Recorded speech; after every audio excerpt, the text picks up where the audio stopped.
What is going on, everybody? Welcome on into Bleacher Report Live. We have to figure out what's going on with the coaching staff of the Philadelphia Eagles. No surprise, it only took 3 weeks for us to really have concerns about who's in charge here when we were all under the thought process and we were all thinking that Kellen Moore has the opportunity to call his own game, to have the staple of the offense being around what he wants, and him on a drive-by-drive basis calling the shots. And now, I don't know how much that is the case. Nick gets to step in whenever he wants. Well, okay, in theory, I think that's all right for a head coach to do.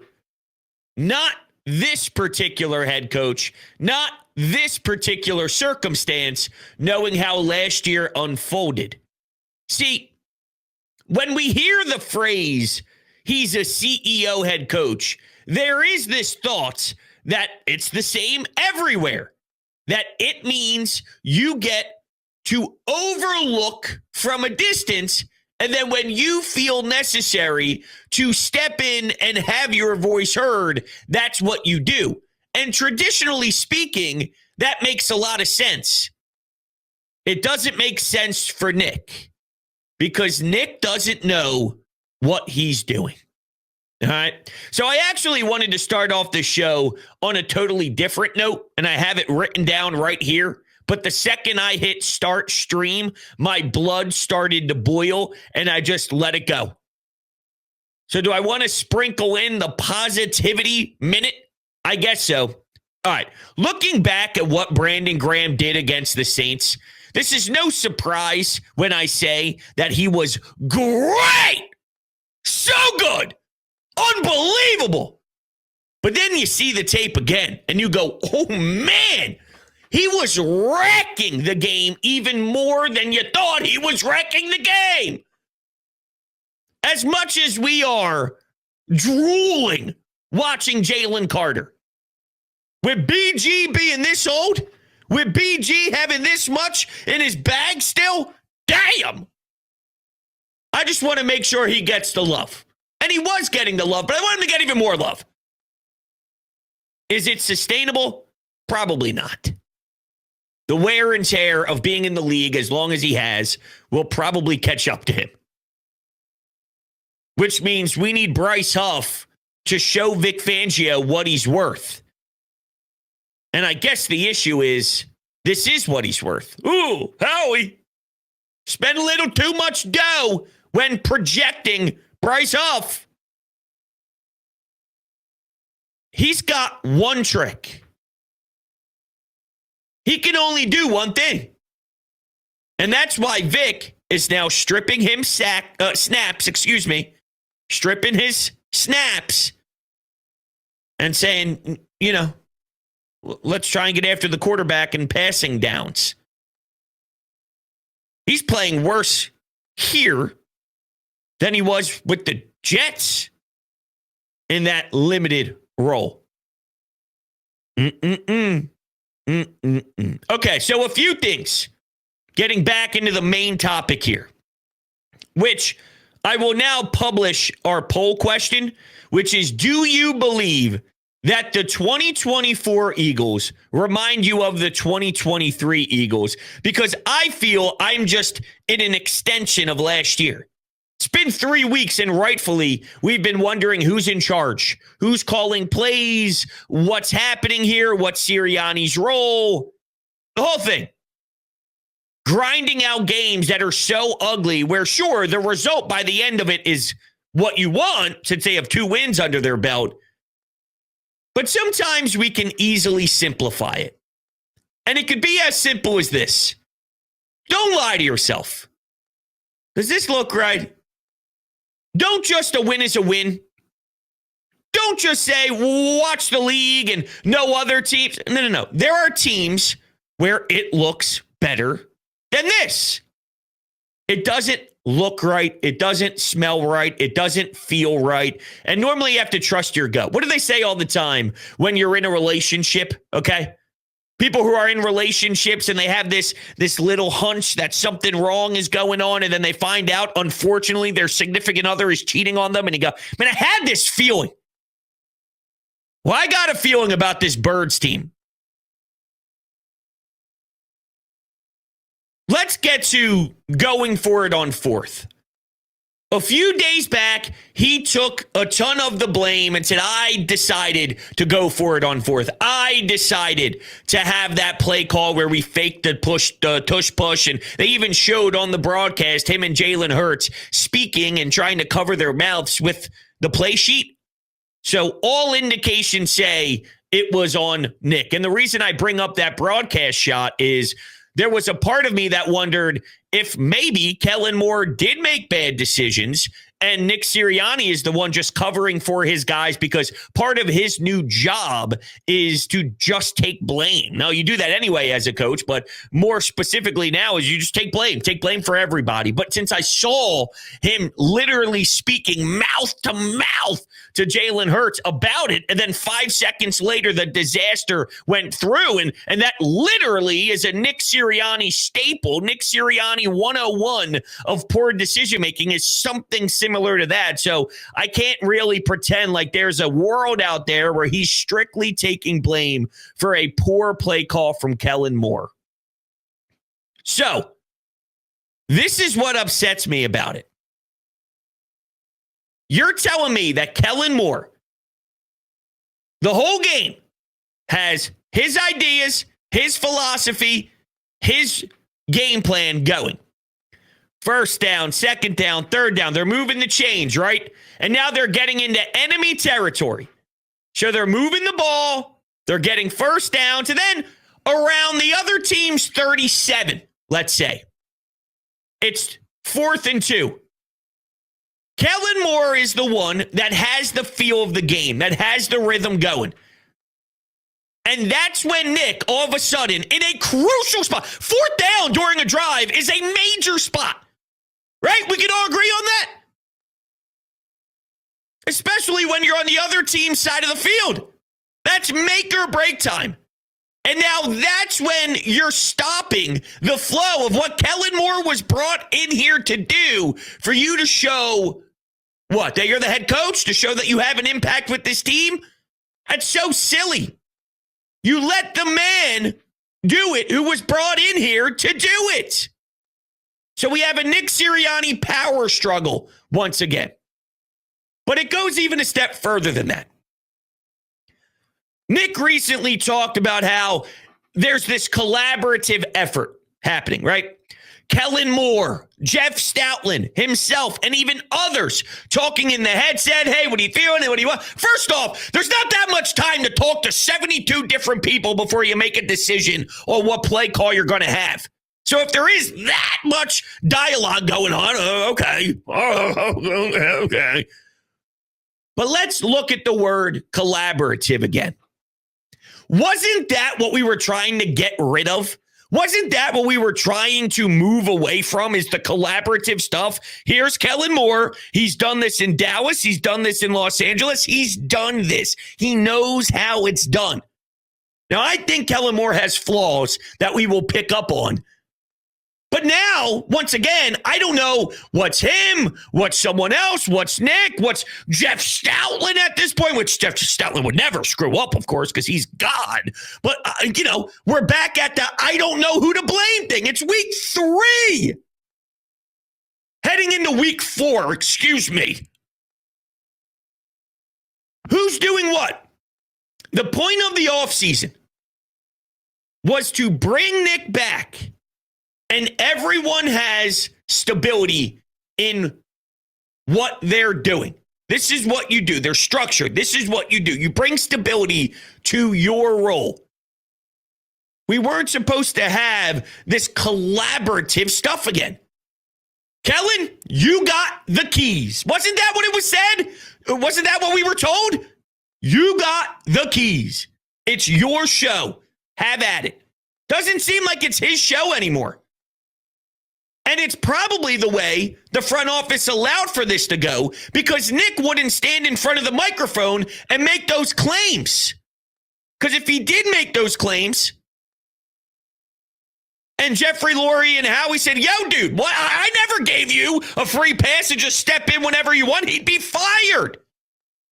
So I have to imagine that this was all discussed and all agreed upon prior to the season beginning. And that's an issue. So we once again have a lot of confusion with your coaching. When you have this much confusion, it's not good. And it gets even worse. As I brought up the relationship issue on gut feel with something being wrong, Nick Sirianni brought something up as well with the relationship part of things. And the way he described this collaborative effort couldn't have been worse. He brought up sitting passenger in a car. Kellen Moore's driving, and Nick is the passenger. And he relayed a situation where if he was driving and his wife goes, hey, hon, make sure you make a right here. Hey, hon, make sure you make a left here, right? That's sort of what he's doing to Kellen. Isn't that the worst? There's literally nothing worse than a passenger driver. Sometimes I say, yo, shut up. I don't ever say that to my wife. I'm talking about if it was one of the boys or something. You want to drive? I would never do that to my wife. But every time somebody mentions something, I go, yo, shut the yap. You do it then. Those are the worst people. Exactly. See my point? Exactly. Nick, we don't need you to have interference as a driving passenger. It's bad. And I hate doing this. You know, because let's be honest, it's been about maybe 9 or 10 months of me discussing Eagles football with it all being about this same exact topic. And I'm tired of it. I'm sick of it. But the truth is, it's still in there. The mess, the sloppiness, the miscommunication, the discomfort, however you want to describe it. The Eagles are a total joke inside the NovaCare complex right now. And until that changes, I can't change how I feel. And I would love to strictly talk about X and O's, to talk about maybe what they can do in the pass game, what they can do in, with their secondary and their pass rush and all that stuff. And I try my very best. But what it boils down to is I can't even get to that layer of the football discussion the way I want to. It gets sprinkled in, but the way I truly want to, matchups, how you could take advantage of linebackers, how can you take advantage of maybe a weak secondary, all that good stuff. It becomes irrelevant when it's this much of turmoil happening in those walls. Now, right now, I'm refreshing my Twitter feed only because I do know that Jalen Hurts is supposed to be speaking to the media momentarily. He doesn't really give us too much most of the time. But if something accidentally slips or he tries to explain what happens between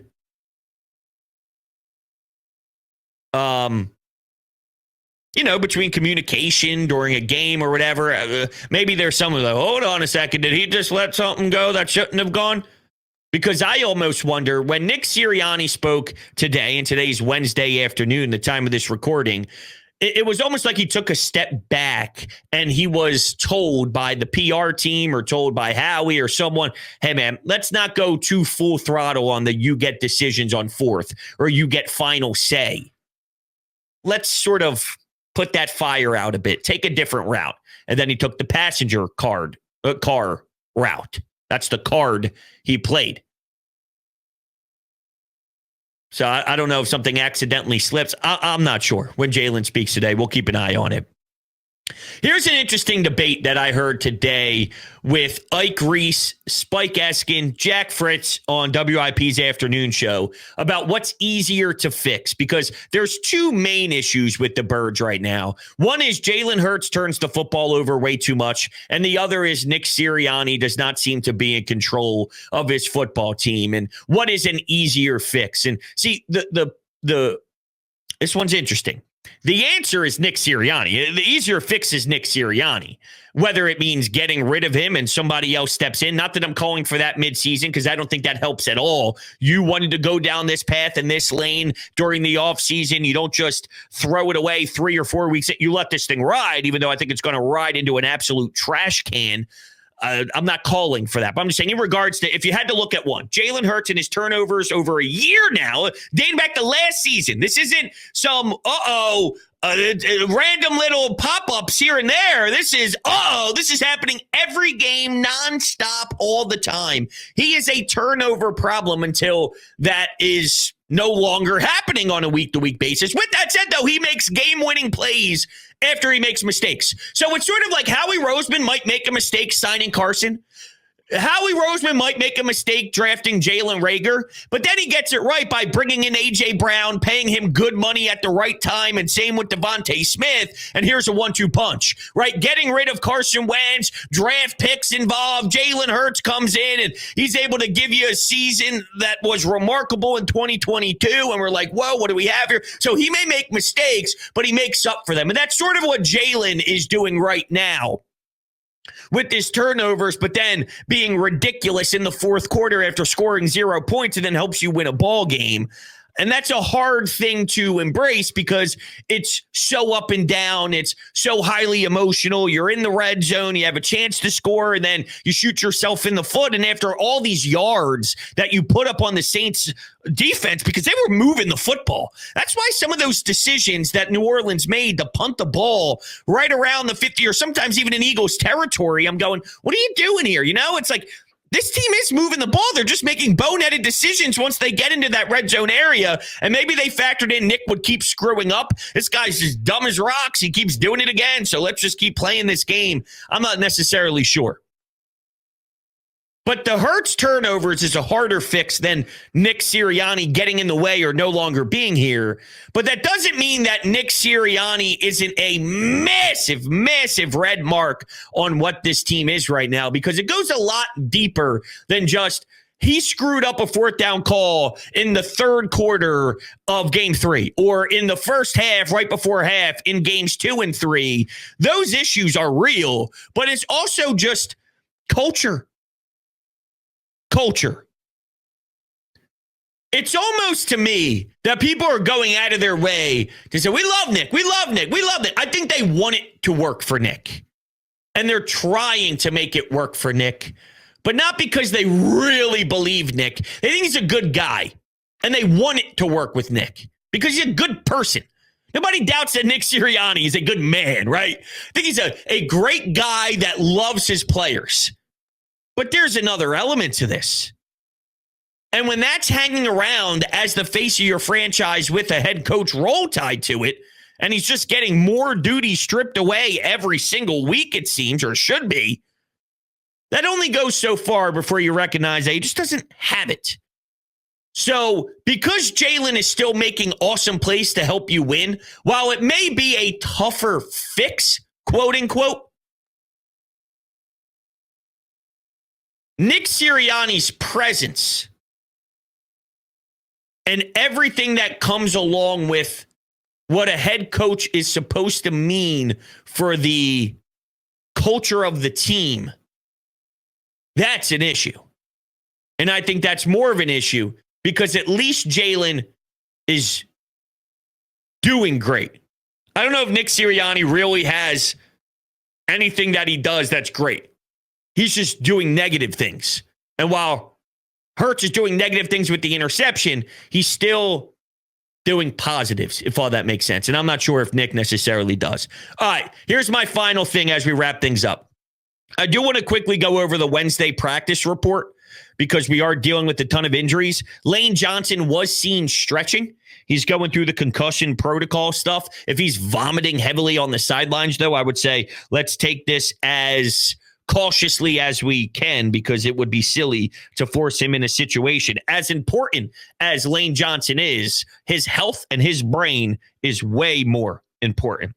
Okay, so Lane Johnson was seen stretching. No AJ, no Devontae Smith. So that status is still up in the air. We did see Mekhi Becton and Darius Slay, though. So those are two names to monitor.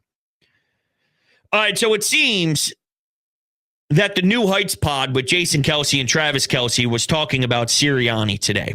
And it said, Nick Sirianni is making better decisions than most coaches. I really believe that. Yeah, I disagree with Jason Kelsey. Jason Kelsey's a good dude. Good dude. But I don't think that that's true. It's my thought. All right, everybody, that's going to do it. Appreciate you guys all hanging out here on the Bleacher Report stream. You guys are the greatest in the world. I will catch you Sunday evening after the Birds game against Tampa Bay. Looking forward to it. Have a great rest of your day, everybody, and have a good one.